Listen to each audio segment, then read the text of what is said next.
말씀 나누겠습니다. 오늘 말씀은 히브리서 13장 1절로부터 8절입니다. 히브리서 13장 1절에서 8절.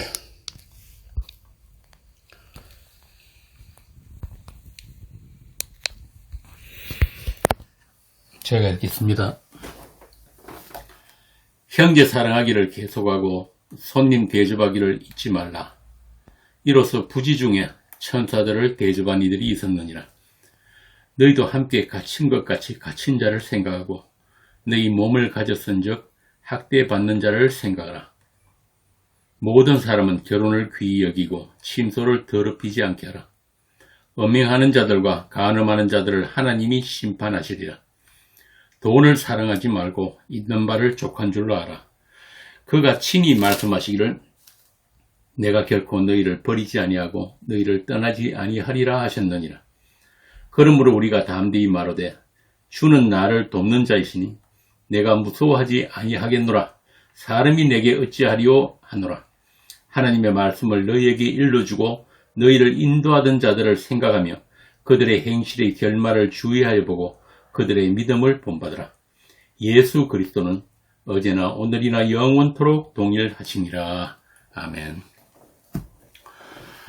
드디어 이제 히브리서의 마지막 장을 우리가 나누게 되었는데요. 그런데 이 13장 서두에서부터 우리가 잠깐 멈칫하게 됩니다.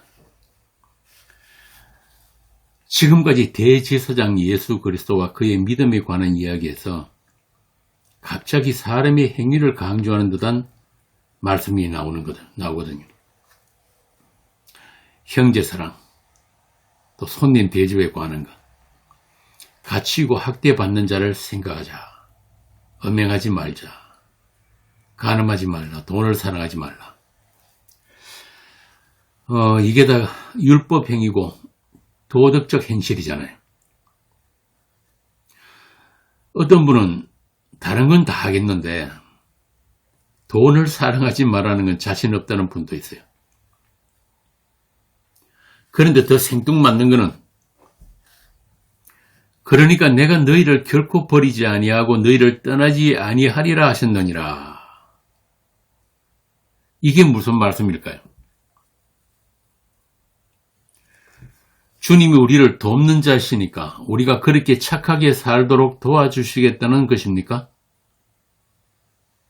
그런데 7절에 보면은 하나님의 말씀을 너희에게 일러주고 너희를 인도하던 자들을 생각하고 그들의 행실의 결말을 주의하여 보고 그들의 믿음을 본받으라고 한단 말입니다. 그러면서 예수 그리스도는 어제나 오늘이나 영원토록 동일하시다. 이래서 성경은 오직 예수라는 창, 십자가라는 창, 또 무조건적인 은혜라는 창으로 보지 않으면 오해할 수밖에 없는 책입니다. 오늘은 13장에서 말하는 그 믿음의 사람들의 그 형제를 사랑하는 사람들의 삶이 과연 어떤 것인가를 자세히 살펴보도록 하겠습니다. 우리가 구원을 이야기할 때 조건 없는 구원, 조건 없는 용서라고 하죠. 그래서 오직 은혜라고 합니다. 그런데 말은 그렇게 하는데 그 내용, 그 실체에 대해서는 오해하는 분들이 많아요. 어쩌면 오해가 자연스러운 것일 수도 있는데 왜냐하면 우리 몸은 항상 자기중심적인 사고와 판단밖에 할 수 없는 몸이라서 그렇습니다. 그래서 성경은 육의 사람들은 오해하라고 주신 책이 성경이에요. 바꾸어 말하면 진리의 영이 있는 교회만 알아먹으라고 주셨다는 말이죠. 그래서 그 진리의 영이 오시기 전에는 예수님도 비유로 말씀하시잖아요. 그리고 제자들만 따로 불러내가지고 그 말씀의 풀이를 해주신단 말이에요. 너희에게는 천국의 비밀을 아는 것이 허락되었지만 저들에게는 그렇지 않다. 저들은 몰라야 한다 이 말입니다. 이렇게 저들과 너희를 확실하게 구별해 버리는 거예요. 한마디로 인간에게는 자기 구원을 선택할 권리나 자유가 없다는 말입니다. 전부 다 죄의 권세 아래 있으니까. 그래서 하나님이 예수님에게 주신 자들만 예수님이 그 죄의 권세에서 탈취해가지고 빼내오시는 것을 구원이라고 합니다. 이게 복음인데 이 복음이 인간 편에서는 몹시 불쾌한 거예요. 그래서 모든 인간들이 입을 막고 온 세상으로 하나님의 심판 아래 있게 하기 위해서 율법을 주셨다라고 하는 거예요. 로마서 3장 19절. 한번 볼까요?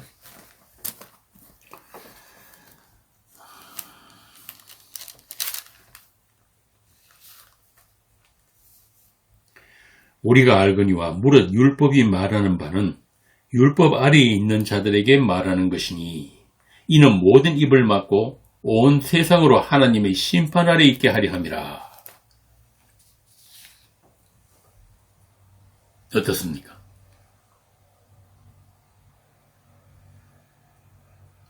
전적 불가능한 죄인으로 폭로하는 기능으로 또 그 역할이 율법이란 말이에요. 그래서 앞에 말씀드린 무조건적인 용서, 조건 없는 구원이란 말은 이렇게 인간에게선 구원의 가능성이 전혀 없기 때문에 하나님께서 인간을 구원하신 것에는 인간들이 어떤 조건이나 어떤 행위도 따지지 않는다는 뜻이에요. 그러니까 하나님이 무조건적인 용서 외에는 구원이 불가능하다. 다시 말해, 하나님이 조건에 합당한 인간은 하나도 없다 이 말입니다. 그를 위해서 창세전의 약속대로 이 땅에 언약의 피를 흘리러 오신 분이 성자 예수님이에요.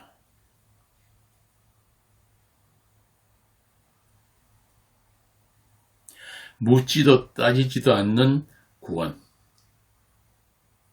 그 구원에는 이 하나님의 흘리신 피가 있기 때문에 그렇습니다. 그 예수님이 우리를 대신해서 저주를 받고 심판을 받으신 것은 단순히 우리 구원, 우리의 죄 씻음을 위한 것이 아니다. 하나님의 하나님 되심, 즉 영원한 은혜의 영광을 위해서라는 것이 성경적인 구원론입니다.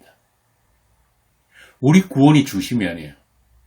하나님의 목적은 예수 그리스도 안에서 하늘과 땅에 있는 모든 것이 통일되는 것. 그렇게 주의 이름을 온 우주에 선포하고 그렇게 하나님의 영광에 우리가 참여되고 충만케 되는 것을 하나님 나라의 완성이라고 한단 말입니다.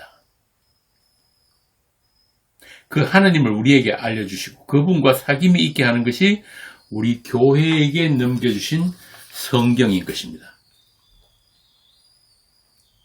그래서 성경에는 그 하나님의 의와 거룩과 그분의 사랑과 은혜와 믿음과 전능하심과 자기 약속에 전능하신 신실하신 그 하나님에 대해서 이스라엘의 역사와 믿음의 선진들과 또 사도와 교회의 역사를 통해서 필요하고도 충분한 내용들로 우리에게 이야기하고 있는 것입니다. 앞에 말씀드린 대로 율법을 통해 죄인들과 결코 함께 하실 수 없는 하나님의 거룩, 그 하나님의 엄위하심, 그리고 심판의 당위성을 보여주시고 12장에서 말한 것처럼 모세 때에는 땅만 진동했지만 이제는 땅뿐 아니라 하늘까지 진동하시겠다는 그 하나님께서 자기 성도들을 조건 없이 용서하시고 조건 없이 사랑하셨다는 그 확정된 구원의 현실에 대해서 다시 한번 보충적인 설명을 해주시는 것이 오늘 13장의 말씀인 거예요. 교회야, 너희들은 이미 십자가로 이루어진 용서 안에 있다. 확정되고 확정된 하나님의 사랑, 그 영원한 사랑 안에 있다. 그 사랑을 너희들에게 드러내고 가르치는 표현이 바로 오늘 본문의 말씀이다 그 말입니다. 제가 원고를 쓰면서 늘 느끼는 건데 인간의 언어, 문자라는 것은 말 그대로 도구이고 그릇에 불과한 것이구나. 어떤 논리와 화려한 수사법으로도 하나님의 진리와 그 은혜와 사랑을 담아낼 수가 없구나. 바울 사도의 말대로 성령의 나타남과 능력이 아니면 안 되는 것이구나. 그런 것들을 절감하게 됩니다. 그래서 오늘 본문에 5절과 6절이 붙어 있는 거예요. 그리스도의 몸된 교회, 하나님의 가족, 하나님의 사람들을 떠나지 않고 돌보시기 때문에 그들의 생각과 마음과 모든 삶을 주관하시고 믿음으로 끌고 가시는 그분 안에서 우리 믿음의 선진들이 어떻게 하나님의 대접을 받았고 어떻게 학대받고 갇힌 우리를 그분이 찾아오셨는가. 창녀 고멜 같은 우리들이 음행 간음에도 불구하고 혼인계약을 깨뜨리지 않으시고 은 15개와 보리 한올의 반으로 우리를 값주고 사신 그 사랑을 너희들도 한번 살아보라는 것이에요. 세상 힘을 쫓아서 만몬신을 섬기는 그 우상의 몸이 예수님의 십자가에 못 박히고 세상에 대해 죽임을 당한 그 십자가, 그 복음을 실제화해서 살게 하시겠다는 그 선언이 오늘 13장의 말씀입니다. 다시 말씀드리지만 여러분들이 형제를 사랑하고 손님 대접을 제대로 못했다고 구원이 취소되는 법은 없어요. 옥에 갇힌 자를 찾아가서 위로하고 도움을 준다고 자기 구원에 영향을 주는 것도 아니에요. 저도 젊었을 때 교도소 사역도 해보고 있지만 그런 것들이 성도의 조건이 될 수가 없는 거예요. 심지어 바람을 피우고 간음을 해도 성도에게는 죄가 되지 않아요. 그런다고 지금부터 나가서 막 살라고 하는 말이 아닙니다. 진짜 간음은 예수 신령을 모르고 자기를 위해서 세상을 사랑하는 것, 그게 진짜 간음이에요. 그러니까 인간 누구도 간음한 자가 아닌 자가 없단 말입니다. 예수님보다 돈을 더 사랑하는 것, 그게 망령된 음행이란 말입니다. 여러분 중에 나는 아니라고 자신할 수 있는 분이 있습니까? 자기 자신보다 하나님을 더 사랑하는 분이 있냐고요? 우리 구원은 하나님의 조건 없는 용서와 하나님의 확정된 사랑 안에 꼼짝없이 감춰있는 상태가 구원이란 말입니다. 세상 교회들이 가르치는 것처럼 구원의 확신을 가지기 위해서 성경 읽고 기도하고 교회 섬기고 봉사하고 전도하고 그런 것들은 참 죄송하지만 아직 예수님과 십자가 지신 그 예수님과 아무런 관계도 가지지 못한 사람들 하는 행실이에요. 자기 구원을 위해서 그런 거 한다면 아직 예수가 누구신지 복음이 무엇인지 전혀 모르는 사람이에요. 그러니까 교회가 예수를 전한 게 아니라 사람들이 탐심만 키워놓은 거예요. 종교인들이 탐심입니다. 성경을 그렇게 전부 법으로 읽으니까 말씀이 하라와 하지 마라로만 보이는 거예요. 한마디로 성경을 은혜와 사랑으로 읽지 못했다는 것입니다. 이걸 예수로 읽지 못한다고 한 거예요. 예수님이 그러셨잖아요. 성경이 아주 능통한 바리새들 율법학자들에게 니들이 성경에서 영생을 얻는 줄 상고하거니와 이 성경이 나에 대해서 증거한 것이다. 그러니까 그 예수님과 관계가 없는 자들이 읽는 성경은 전부 자기 구원, 자기 영생이라는 탐심의 눈으로 읽는 성경입니다. 그래서 예수님이 니들 그 눈 빼지 않으면 지옥 간다고 하신 거예요. 착한 일, 하느님이 일한다고 하는 그 손모가지 다 자르고 지옥 안 가는 게 낫다. 이렇게 예수님을 모르고 성경을 오해하는 사람들이 기독교라는 종교에 열심하는 종교인들입니다. 그래서 기독교의 적은 기독교예요. 오늘 본문도 그들 종교인들에게 전부 하라와 하지 말아로만 읽힌 그런 말씀들입니다. 그러나 그리스도의 몸된 교회에게는 주님의 은혜와 사랑으로 들려지는 말씀이에요. 주님의 눈과 마음으로 읽는 사랑의 편지란 말입니다. 성경 전부가 솔로몬의 아가예요. 사랑 노래. 그들에게는 두려움, 무서움이 없습니다. 자신의 행위에 따른 상벌은 종에게만 있는 것이지 아들은 아니란 말입니다. 아들에게는 사랑의 징계는 있을지언정 심판은 없습니다. 로마서 8장 14절부터 15절 보겠습니다.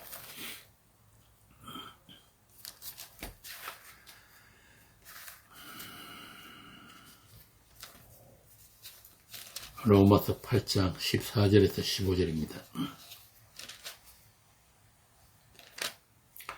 무릇 하나님의 영으로 인도함을 받는 사람은 곧 하나님의 아들이라. 너희는 다시 무서워하는 종의 영을 받지 아니하고 양자의 영을 받았으므로 우리가 아빠 아버지라고 부르짖느니라. 성령이 친히 우리의 영과 더불어 우리가 하나님의 자녀인 것을 증거하시나니. 분명하죠. 그 앞에 13절에 보면은 너희가 육신대로 살면 반드시 죽을 것이로되 영으로서 몸의 행실을 죽이면 살리라 하신 그 몸의 행실이 바로 앞서 말씀드린 대로 자기 중심의 선악 판단으로 성경의 말씀을 법으로 지키려고 하는 모든 시도, 그것을 육의 행실이라고 하는 것입니다. 그런데 그 육을 죽이는 게 뭐라고 합니까? 영. 십자가의 영이에요. 그래서 바울은 나는 날마다 죽노라고 하잖아요. 고린도서 4장에 보면은 이렇게 이야기합니다. 우리 살아있는 자가 항상 예수의 죽음에 넘겨지는 것은 예수의 생명이 또한 우리 죽을 육체에 나타나게 하려 함이라.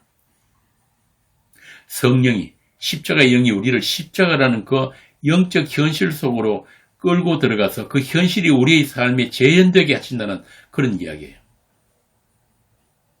그렇게 세상과 다른 현실을 살게 되는 성도에게서 나타나는 것이 오늘 본문에 나오는 진짜 섬김이고 진짜 구제이고 진짜 형제 사랑이란 겁니다. 오늘 본문이 그 이야기를 하는 거예요. 하나님이 만드신 나그네 이방인들을 섬기는 것. 베드로전서에 나오죠.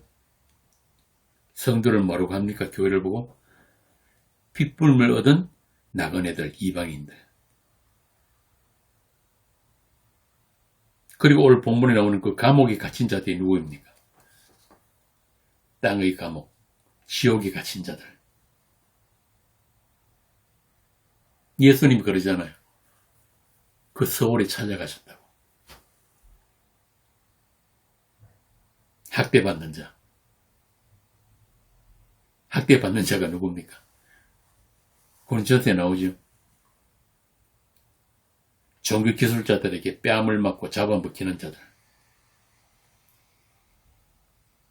간음, 음행, 이단 사설로 가지고 다른 예수, 다른 신랑을 소개하는 것. 이게 디모데후서에 나오는 그 말씀이에요. 다른 사람 집에 가만히 들어가서 여자들을 꿰어내는 것. 이게 간음이란 말입니다. 다른 예수 소개해가지고. 그 우물가에 사마리아 여인 있잖아요. 5 남편 바꾼 사람. 그래서 오늘 본문이 보면은 처음에 뭐라고 그러죠? 형제 사랑하기를 계속하고로 본문이 시작되는 거예요. 이렇게 주의 영이 동행하는 그들은 하나님의 성림을 받는 자들이고 또 그들에게서 반드시 예수의 향기가 나오게 되어 있다. 마치 옛날 궁궐에 보면 귀빈이나 왕후가 그 차고 있는 그 향랑이란 거 있죠. 어디에 가든지 그 아름다운 향냄이 풍겨난다. 예수라는 향기. 예수라는 복음이 세상에 거친 바람을 맞을 때마다 저절로 뿜어져 나오는 것. 그걸 사랑이라고 하고 용서라고 하고 믿음 안에 있는 여러분 자신이 그 향기란 말입니다. 그 사랑과 그 용서를 세상에 보여주는 도구로서 여러분들이 존재하고 있는 거예요. 그래서 누구에게는 생명의 향기, 또 누구에게는 사망의 냄새로 나타나야 한다. 그런 건 억지로 교회가, 목사가 시킨다고 할 수 있는 게 아니에요. 구원의 확신을 가져보려고 비가 오나 눈이 오나 바람이 부나 새벽 기도도 나가고 11조도 하고 선교도 나가고 해보지만 믿음은 그런 행위로 만들어지는 게 아닙니다. 믿음은 하나님의 선물이란 말이에요. 예수님의 죽음에 연합된 자들에게만 주시는 선물. 그래서 사도는 믿음 안에 있는지 자신을 시험하고 확정하라고 하는 거예요. 우리의 삶에 그분이 터치가 있는가? 그분이 행하심이 있는가? 살아온 모든 날에 그분이 피가 뿌려져 있는지 그걸 보라는 겁니다. 그리고 그 거룩한 사랑 앞에 무릎 꿇고 찬송하는 것. 그것이 우리를 향한, 우리를 만드신, 지으신 하나님의 뜻입니다. 그렇지 않고 자기 구원을 위해서 있는 것 없는 것 다 갖다 바치고 온갖 열심을 다 부려봤자 거기에는 땀냄새, 쓰레기, 악취만 나는 거예요. 그래서 구약에 보면은 성전 짓는 사람들에게 굵은 삼배옷을 입힌다 그러잖아요. 땀 흘리지 말라고. 돌도 철전장으로 담지 말라고 하고. 너희들 자신이 하나님의 성전이고 그 성전 짓는 것은 니들이 하는 게 아니라 하나님이 니들을 위해서 지어준다고 하시잖아요. 그게 다윗 언약이란 말입니다.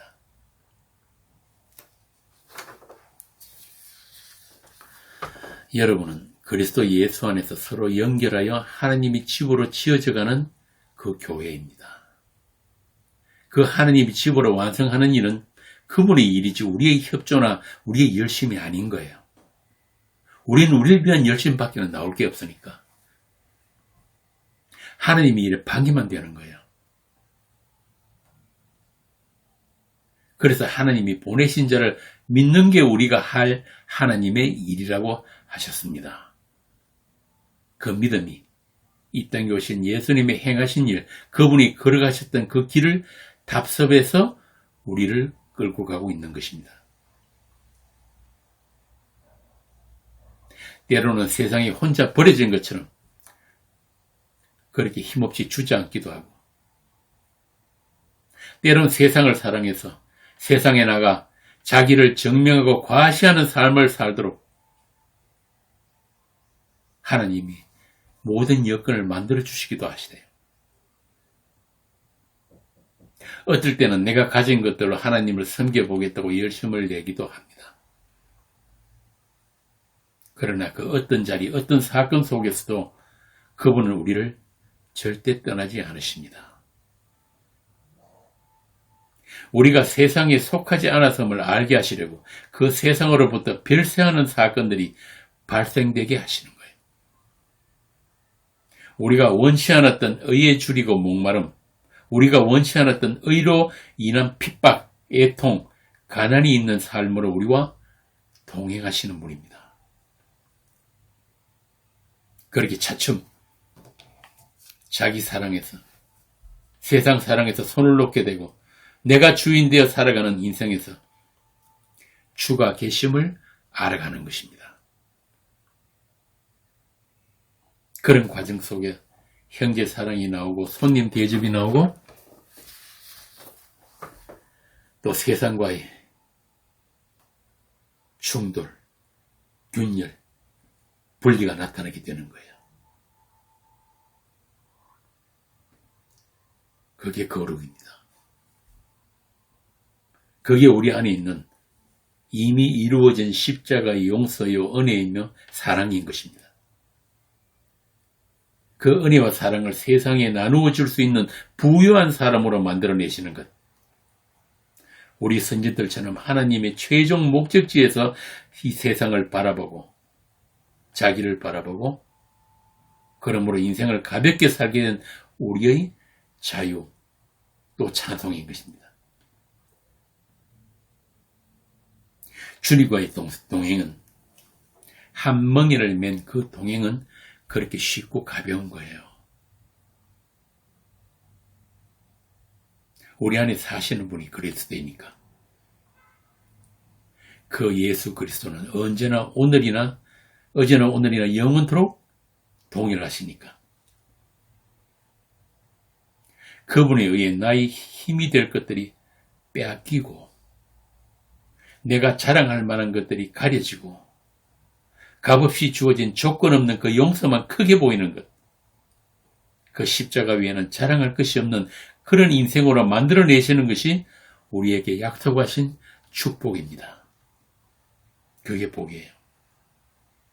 그 하나님 나라를 이 땅에서도 살고 있는 여러분은 이미 형제를 사랑하는 분들이고 이미 나그네를 섬기신 분들이며 세상과의 간음에서 벗어난 자들이며 만몬을 사랑하지 않을 수 있는 하나님의 사람들, 그리스도의 신부된 에클레시아입니다.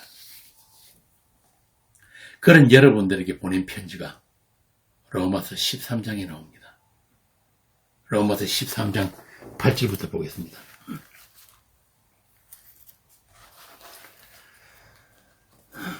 (13장 8절) 피차 사랑의 빛 외에는 아무에게든지 아무 빛도 지지 말라. 남을 사랑하는 자는 율법을 다 이루었느니라. 간음하지 말라, 살인하지 말라, 도둑질하지 말라, 탐내지 말라 한 것과 그 외에 다른 계명이 있을지라도 내 이웃을 내 자신과 같이 사랑하라신 그 말씀 가운데 다 들어있느니라. 사랑은 이웃에게 악을 행하지 아니하나니 그러므로 사랑은 율법의 완성이니라. 아멘. 하느님 사랑과 이웃 사랑을 다 이루신 우리 주 예수 그리스도. 율법을 그렇게 온전하게 하신 그분을, 그 예수를 전하고 나눈 것 외에 더 이상의 사랑이 없다는 말입니다. 교회가 할 일이 그것이고 그것이 교회의 정체성이고 존재의 이유입니다. 그래서 그 교회는 야고보서에서 말하는 행함이 있는 믿음, 예수님의 그 행하심이 나타나는 온전한 믿음으로 살고 있는 교회예요. 그분이 함께 하시는 인생, 그분의 터치, 그분의 체온을 느끼면서 사는 성도는 아무런 실적이나 공로가 없어도 주께서 충성된 종으로 여겨주신단 말입니다. 그게 믿음이에요. 그게 믿음 안에 있는 성도란 말입니다. 그들이 그리스도 예수의 교회, 그리스도 예수의 한 몸된 교회예요. 자, 다시 정리하겠습니다. 우린 돌아서면 다시 세상을 향할 수밖에 없는, 나를 사랑할 수밖에 없는 그런 몸을 가지고 있기 때문에 뭐든지 선악으로 나누는 그 몸이 있어서 복음에 대해서, 십자가에 대해서 반복해서 확인하고 확정할 필요가 있단 말입니다. 요즘 강론이 짧아서 좋아하는 분들이 계신데 다들 이제 신앙의 깊이도 있고 또 장성한 분량으로 자라나셔가지고 그런 줄 압니다만, 그런데도 틈만 나면 새로운 거 찾는 분들 있죠. 맨날 십자가 은혜 얘기하지 말고 다른 것도 해달라는 분들. 그런 분들을 위해서 뭐가 준비되어 있는 게 아세요? 사단의 괴계가 있는 거예요. 신상 좋아하는 분들, 그분들 입맛에 맞는 걸로 항상 차려줍니다. 그 대표적인 게 원어 가지고 장난치는 놈들. 며칠 전에 보니까 뭐 예수가 무덤가에서 나온 귀신 들린 자 둘이라고, 또 그 귀신이 들어간 돼지라고. 그래서 300마리 돼지가 빠져서 우리에게 400이 되고, 뭐 이따위 거 떠드는 놈들이 성경을 가르친다고 나대고 있으니까 그게 바로 귀신 들린 놈들이에요. 귀신 들린 게 딴 거 아닙니다. 악하고 거짓되고 더러운 말에 장악된 상태가 귀신 들린 거예요. 원래 인간에게는 영이 없습니다. 하느님의 영에 점령되어 있는가, 아니면 악한 영에 점령되어 있는가, 그 둘밖에 없단 말이에요.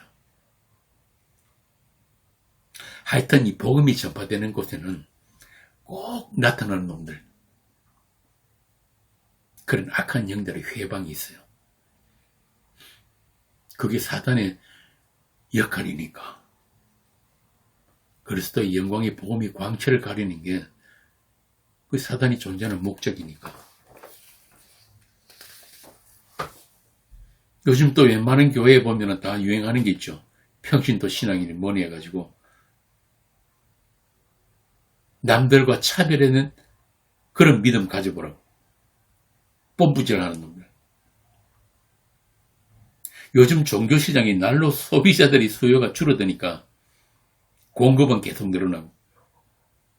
그러니까 살아나려면은 그 기존의 시장으로는 안 되는 거예요.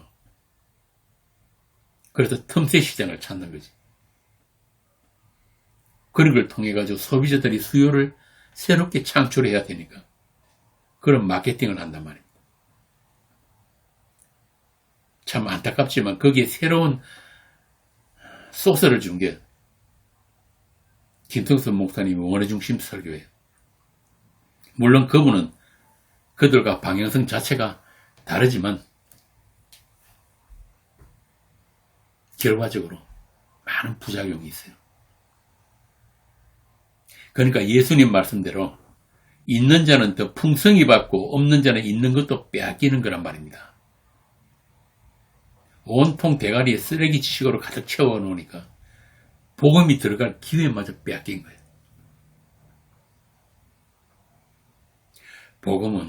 복음이란 들을 때마다 새로운 게 복음이에요.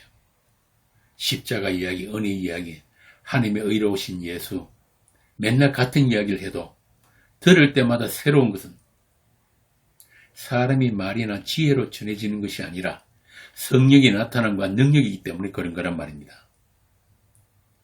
이게 주님과의 관계 안에 있는 자들이 믿음이라고 하는 거예요. 주님의 다 이루심이란 그 선물 보따리 안에 들어있는 것들을 선포되는 말씀을 통해서 하나씩 하나씩 풀어가지고 우리 입에 먹여주시는 겁니다. 그 옛날에 그런 거 있잖아요. 종합 선물 세트. 우리 어릴 때 그 선물 받는 그 종합 선물 세트. 그 안에 보면은 온갖 거 다 있죠. 사탕도 있고, 비스켓도 있고, 초콜릿도 있고, 없는 거 없잖아요. 그렇게 한 가지씩 맛을 보여주시는 게 복음이라는 선물이에요. 그 안에 하나님의 은혜의 영광도 있고, 사랑의 풍성함도 있고, 조건 없는 용서도 있고, 하늘의 소망도 있고, 모든 하늘로부터 주어지는 각양 좋은 것들이 다 들어있으니까. 우리가 모일 때마다 그 선물 보따리를 풀어서 나누는 거예요. 그 사람들을 예수의 이름으로 모이는 교회라고 합니다. 그래서 야고보서에 보면은 그 복음을 뭐라고 하느냐면은 자유하게 하는 온전한 율법이라고 하는 거예요. 율법 행위는 마치 거울을 보는 것처럼 돌아서면 또 잊어버리지만 늘 미끄러지니까 처음부터 다시 기어 올려야 하는 게 우리 율법 행위란 말입니다. 그런데 복음은 그게 아니란 말이에요. 우리를 자유하게 하는 온전한 율법. 제가 한번 물어보겠습니다. 교회에 열심하고 경건하다는 여러분들은 정말 그 율법을 사랑해서 그것들을 지키려고 합니까? 윤리 도덕이나 사회법이나 그것들이 정말 좋아서 시편 기자의 말대로 꿀과 꿀송이처럼 달아서 말씀을 지키냐고요. 법이란 그 자체로 범법에 대한 벌칙이 있는 게 법이에요. 그래서 법을 지킨다는 말은 법을 어겼을 때 받는 그 불이익 때문에 법을 지키는 거지 법을 사랑해서 지키는 거 아니잖아요. 그런데 성경은 그렇게 하나님의 말씀을 두려움으로 지키는 것을 종의 영을 받았다고 합니다. 그 반대가 하나님의 영, 성령을 받은 자들을 하나님의 자녀다. 자녀는 혈육의 관계로 태어나는 거지 뭘 지키고 착한 일 해가지고 되는 게 자녀가 아니잖아요. 그래서 하나님의 영을 받은 구약의 선지자 시편 기자는 율법과 계명 안에 있는 하나님의 사랑, 하나님의 의로우심, 하나님의 거룩으로 오시는 그 예수 그리스도를 본 거란 말입니다. 말이 나왔으니까 다음 시간에 할 것까지 조금 더 봅시다. 어차피 오늘 좀 기니까. 우리가 12장 마지막에 하나님은 소멸하시는 불이라고 하셨죠. 그런 하나님께서 요동치 않는 나라를 주셨다는 말은 우리가 살고 있는 이 세상은 반드시 불로 태워진다는 것을 이야기하는 거예요. 땅이 부러지고 하늘이 떠나가고. 그럼 요동치 않는 나라를 받은 여러분은 어떻게 하나님의 그 심판에서 구원을 받은 것입니까? 앞에 제가 길게 설명드렸죠. 어떻게 구원받은 거예요? 무조건적인 용서, 감당할 수 없는 은혜, 오직 은혜로 받은 거잖아요. 여러분이 됨됨이나 착한 행실, 그 어떤 것도 그 은혜를 받을 조건이 아니란 말입니다. 그래서 은혜란 거예요. 9절에 보면 여러 가지 다른 교훈에 끌리지 말고 마음은 은혜로 굳게 함이 아름답다. 여기서 다른 교훈이란 하나님의 은혜로만 긍휼로만 구원하심이라는 그 영원 전부터의 약속에 인간의 행위를 보태려고 하는 것.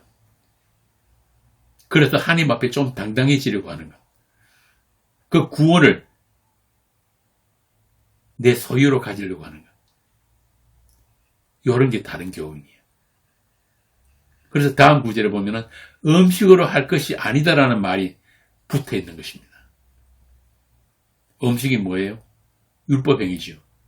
이런 거는 먹고 이런 거는 먹으면 안 된다. 그래서 그 예로 든 것이 제사장들이 희생제사의 제물을 먹지 못하고 영문 밖에서 태우는 얘기가 뒤에 나오는 겁니다. 영문 밖에서 태워진 육체 누굽니까? 예수 그리스도. 하나님의 심판을 받아내신 유일하신 한 분. 죄 없는 거룩하고 흠없는 제물로 드려진 그 영단번의 제사, 그 십자가 은혜의 절대성, 필연성을 잊어버리지 말라는 거예요.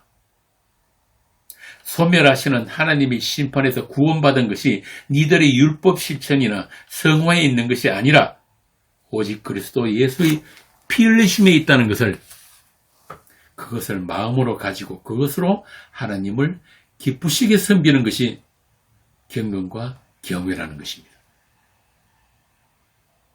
그런 성도에게서 예수님의 사랑과 예수님의 대적과 예수님의 신랑 되심이 나타나게 된다는 말씀이지, 본문 1절부터 나오는 형제 사랑을 문자 그대로 실천하고 손님 나그네 대접을 실천해서 천사를 대접하라는 그런 말씀이 아니란 말입니다. 옛날에 그런 분이 있었죠. 무슨 권상가. 맨날 그 사람 앞에는 꼭 그렇게 거지들 할아버지만 나타난 거 몰라요. 그래서 그런 사람들에게 돈 주고 음식 주고 옷 입혀주고 하니까 나중에 보니 그게 예수님이었다. 그런 전설 따라 삼칠일 같은 그런 거 아니란 말입니다. 예수님의 십자가 은혜를 모르는 사람, 예수를 안 믿는 사람도 율법적인 사랑을 하고 손님 대접을 실천할 수 있습니다. 여러분 아시다시피 아프리카 이거 성자라고 불리는 슈바 있죠. 또 그 뭡니까? 마드 데레사. 일생을 그런 인류애를 실천하겠다고 자기를 희생한 그런 사람들 있잖아요. 그런데 그 사람 죽을 때까지 예수 안 믿었어요. 예수는 하나님의 아들이 아니라고 부정했단 말입니다. 그 사람 말고도 자기를 희생하면서 성경에서 말하는 그런 형제사랑, 성님 대접을 실천한 사람들 많습니다. 돈을 사랑하지 않고 세상의 약자들을 위해서 전 재산을 기부하고 그렇게 자기를 비우고 내려놓는 사람들 있다니까요. 무소유를 실천한 사람들. 그러면 그 사람들이 하나님을 아는 거예요? 그 사람들 하나님의 의로 구원받습니까? 성경은 하나님의 의는 오직 예수 그리스도와 그의 십자가라고 한단 말입니다. 그럼 하나님의 의도 모르면서 예수도 모르면서 성경을 문자대로 실천하겠다는 건 무슨 말이냐고요. 바울은 그런 자들에게 이렇게 질타를 합니다. 내가 증언하노니 그들이 하나님께 열심히 있으나 올바른 지식을 따른 것이 아니니라. 하나님의 의를 모르고 자기 의를 세우려고 힘써 하나님의 의를 복종하지 아니하였느니라. 그리스도는 모든 믿는 자에게 의를 이루기 위해서 율법의 마침이 되시니라. 로마서 10장 2절. 이게 바로 이스라엘의 실패였어요. 이스라엘에게 하나님이 율법을 주셨더니 율법은 죄를 깨달으라고 주셨는데 그런데 그 말씀을 전부 법으로 지켜서 행위로 실천하면 영생에 이르는 줄로 착각했다는 것입니다. 그런데 그 율법의 본질은 아까 말씀드린 하나님 사랑과 이웃 사랑이라고 하잖아요. 그래서 그 하나님 사랑과 이웃 사랑을 온전히 하신 분, 그렇게 율법을 완성하신 그분 예수 그리스도를 믿는 것이 바로 하나님의 의를 이루는 거란 말입니다.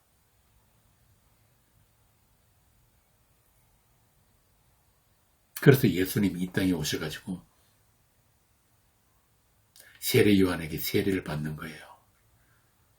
우리와 연합하기 위해서. 그 하나님의 의를 이루기 위해서. 그렇게 믿음 안에서 예수 그리스도의 사랑과 섬김과 거룩과 경건이 우리에게 주어지고 또 나누어지는 겁니다.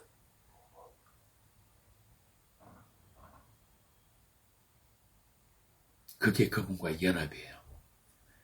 그래서 신약의 사도들의 서신에도 보면은 이렇게 하라와 하지 말아의 말씀들이 반복해서 나옵니다.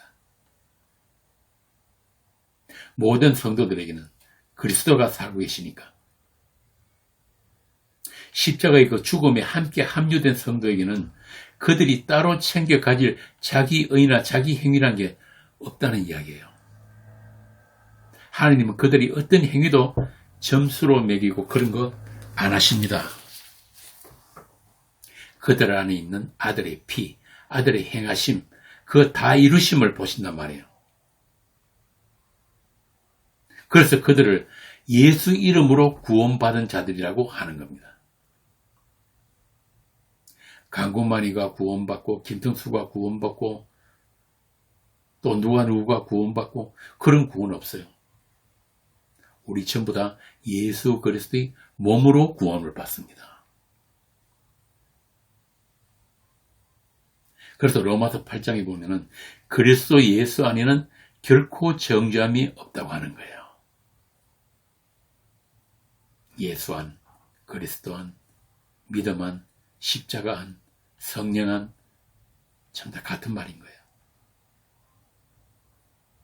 그래서 그들은 다 아무 일한 것 없이 경건치 않은 자를 어렵다 하시는 일을 믿는 것, 그의 믿음을 의로 여기신다고 로마서 4장에서 하신 말씀이 바로 그런 뜻입니다. 우리가 뭘 실천해서 우리 성품이 착해서 우리가 어려워서가 아니라 예수님과 그의 하신 일이 어려운 거예요. 그렇게 그분이 아버지와의 약속을 십자가로 다 이루신 그 의를 우리에게 값없이 선물로 주신 것을 구원이라고 하는 것입니다.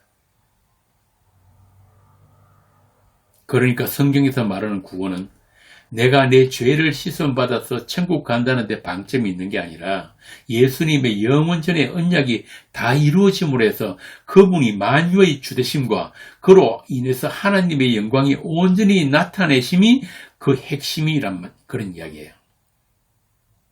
성경이 말하는 우리의 구원은 바로 그 영광에 참여되는 거예요. 죄인으로.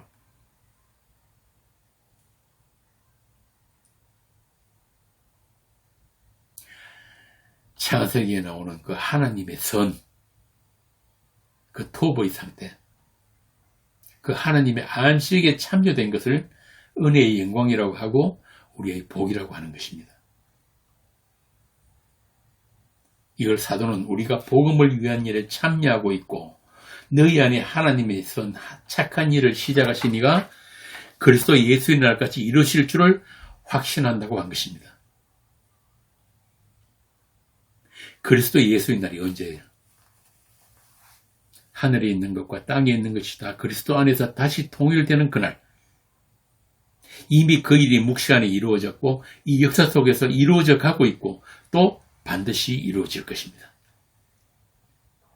그래서 우리가 구원을 받았다는 말은 그 하나님의 약속이 지금 우리 안에 작동되고 있는 그 복음의 현실을 말하는 거지, 우리가 좀 더 착해지고 좀 더 가시 있는 사람이 되고 더 깨끗한 인간이 되어가지고 더 성원된 인간이 되어서 천국 가는 걸 우리의 구원이라고 하지 않는 것입니다. 그런 것 가지고 우리의 확신이나 척도를 삼지 말라는 말입니다. 그런 게 아니라 구원받은 성도에게서 나타나는 믿음은 오직 예수님의 십자가의 은혜, 값없이 주어진 그 은혜, 다른 말로 하나님의 약속, 하나님의 선택으로만 주어진 그 확정된 사랑을 마음으로 굳게 가지는 것을 우리의 구원이라고 하는 거예요. 하나님은 그것만 아름답게 보신다는 것입니다. 그것이 성경이 말하는 새 마음이고 정결한 마음이고 새 피조물이에요. 사도가 그러잖아요. 너희는 이 마음을 품으라 할 때 그 마음입니다. 그 마음에서부터 오늘 본문의 형제 사랑도 나오고 나간의 섬김도 나오고 갇힌 자를 돌보는 일도 나오고 예수님과의 환인을 귀히 여김도 나오고 돈이 아닌 하나님의 사랑도 나오는 것입니다. 그를 위해서 주께서 또 오시며 결코 버리지 아니하시고 떠나지 않으신다는 거예요.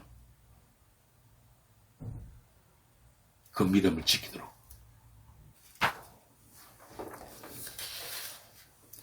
그러니까 우리의 믿음은 누구라는 겁니까? 예수. 예수 그리스도가 우리의 믿음이에요.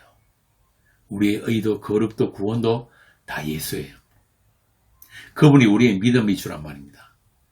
우리를 온전케 하시는 분. 그분을 바라보라는 이야기입니다. 나를 보는 게 아니라. 자기 백성을 자기 피로 거룩하게 하시려고 영문 밖에서 고난을 받으신 그분을 쫓아 그분과 함께 세상을 별세하는 모든 날들이, 모든 사건들이 우리의 인생입니다. 우리는 그러기 싫은데, 우리 몸은 아직도 세상을 사랑하고 세상과의 이별이 싫은데 그분이 우리 손목을 붙들고 그분이 십자가 서 있는 그곳으로 날마다 끌고 가시는 것입니다. 그 예수의 죽음 안에만 예수의 생명도 있기 때문이에요. 고린도후서 한번 볼까요? 사도가 뭐라고 증언을 하는지. 고린도서 4장 11절입니다. 우리 살아있는 자가 항상 예수를 위하여 죽음에 넘겨지면 예수의 생명이 또한 우리 죽을 육체에 나타나게 하려 함이라. 그런즉 사망은 우리 안에서 역사하고 생명은 너희 안에서 역사하느니라. 기록된 바 내가 믿었으므로 말하였다 한 것 같이 우리가 같은 믿음의 마음을 가졌으니 우리도 믿음으로 또한 말하노라. 주 예수를 다시 살리신 이가 예수와 함께 우리도 다시 살리사 너희와 함께 그 앞에 서게 하실 줄을 아노라. 그 십자가라는 현실을 우리가 살아낼 때 그 사망이 우리 안에 역사함으로 생명은 너희 안에 역사한다고 한 것입니다. 그때에 나타난 것이 오늘 본문에 나오는 그 형제 사랑이고 나그네 대접이고 성결이고 세상에 그 만몬에 갇히지 않는 거란 말입니다. 그 예수 그리스도는 어제나 오늘이나 영원토록 동일하시니라. 그분의 존재를, 그분의 은혜를 꿀송이처럼 달게 얘기하는 거예요. 지키면 살고 못 지키면 죽는 그런 율법을 말하는 게 아니라 시편 19편에 나오는 여호와의 율법은 완전하여 영혼을 소생시키고 여호와의 계명은 순결하여 눈을 밝게 하신다. 이 일을 하신 분이 누구예요? 예수 그리스도. 모든 율법은 그 한 분을 가리키고 그분에 의해서 완전하게 되는 율법인 거예요. 그분만 율법을 지킬 수 있는 분입니다.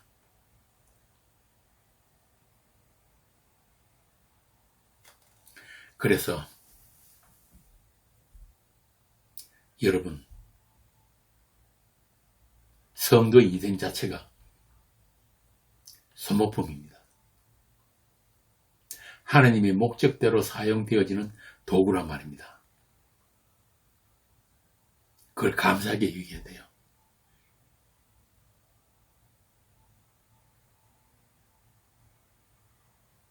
그러니까 내 인생, 내가 잘 살아보겠다고 욕심 부리지 마세요. 성도의 인생에는 반드시 하나님의 개입이 있습니다. 생존의 위기가 닥치고 내가 딛고 선 이 땅이 기반이 흔들리고 또 사람이 두려움이 있을 때 그럴 때마다 우리를 바위 틈에 숨기시고 주의 손바닥으로 덮으시는 그 하나님의 용서와 인자하심과 그 긍휼을 알게 하시려고 그런 일들이 수시로 일어나는 게 성도의 일생이에요. 그래서 성도를 말씀의 사건이라고 한단 말입니다. 그를 통해서 나 자신과 세상에 기대할 것이 아무것도 없음을 알게 하시고 주님과 함께 별세하는 사람들을 세상과 구별된 에클레시아라고 합니다. 여러분들은 이미 하늘로 옮겨진 분들이에요. 세상에 살아도 세상과 결코 섞일 수 없는 사람들이에요. 세상에 뿌리 내릴 수 없는 사람들란 말입니다.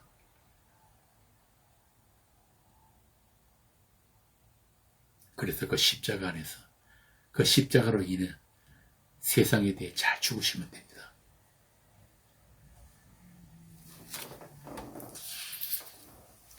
잘 살아보려고 교회 나오고 예수 믿으신 분들에게는 참 죄송한 말이지만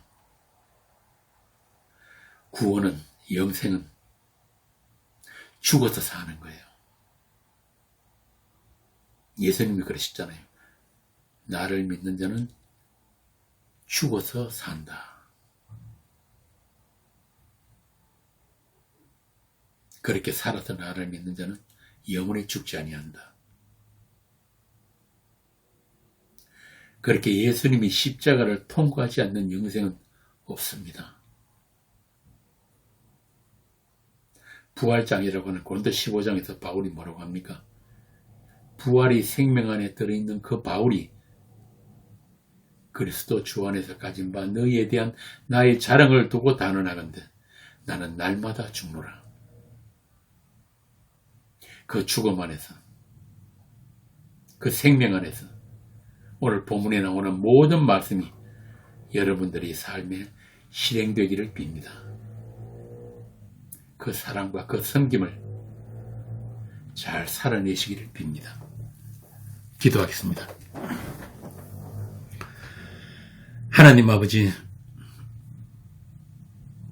감당 못할 은혜를 주시고 믿음을 주셔서 우리를 세상과 별세하는 삶으로 끌고 가시니 감사합니다.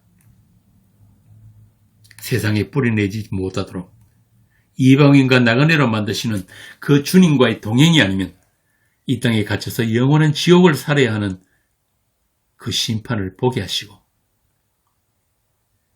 우리가 걸어온 모든 길마다 모든 사망의 골짜기마다 주님이 피가 뿌려진 것을 이제 우리가 알았습니다.